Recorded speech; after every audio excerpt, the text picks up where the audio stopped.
Hello and welcome to the first episode of Strike Wing's developer commentaries. In today's episode we are going to talk a bit about how to complete the Operation Resource Hog, which is the second mission of the game. As you well know, and you have probably figured by now, Strike Wing is a game about mastery, about space combat, and about getting better at shooting stuff in space. These episodes are going to be shot in versions that are slightly more advanced than what you're going to see on the live game that you have on your phone or on your tablet. These are the perfect opportunities to actually see what's going to come next in the game as far as features go. However, what we're going to see today is only about what you can do on the version that you already have. So let's get going. First, what's going on in this mission? You have this Corvette in front of you, which is the primary mission objective. You have to destroy it before it can escape with a little transporter on the right side. That transporter, which is called the Hog, is carrying a load of Rising Hand fighters, and those fighters are going to be critical in one of the future missions. As far as story goes, the Raptor, the Corvette that's your home base, which you haven't seen yet, is going to require those fighters to attack another convoy of Rising Hand ships in another mission, Operation Twin Lands. So how would we get around in this mission?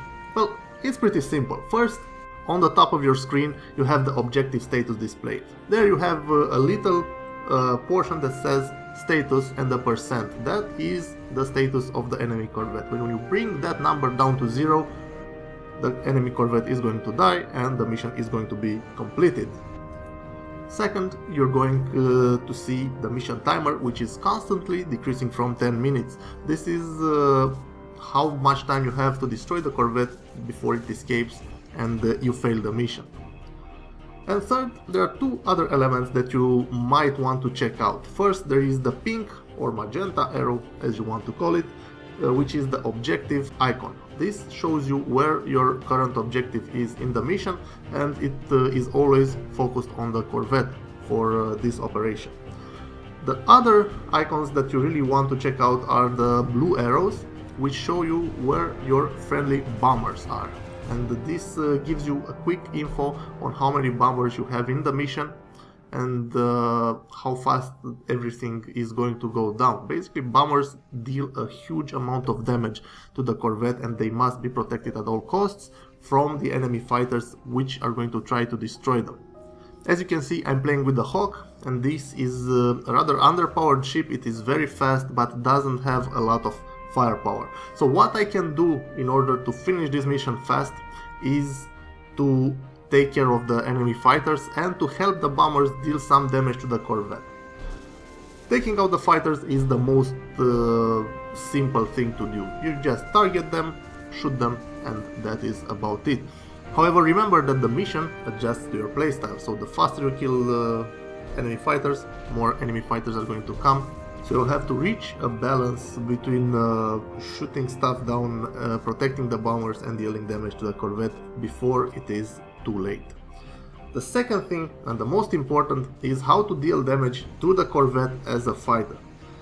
Every capital ship has a certain number of components that you can destroy. As you're going to see me here, I'm going to destroy a number of components on the back of the Corvette, which are going to instantly deal large amounts of damage to it, and this is going to effectively decrease the time in which the mission is going to be completed. So I'm going to show you in this episode a few spots that you can destroy. However, you can discover a few more of them. As a tip, you can actually destroy the Corvette with the fighter without any bombers flying around in the mission, and in about 3 or 4 minutes if you're a good player. Destroyed components also give you points. You have an achievement that you can unlock by destroying components with the Hawk. So this all plays down very nicely into the reward system. Also, the faster you kill the Corvette, more experience you will get, the more credits you will get. because time is also a factor when completing this mission.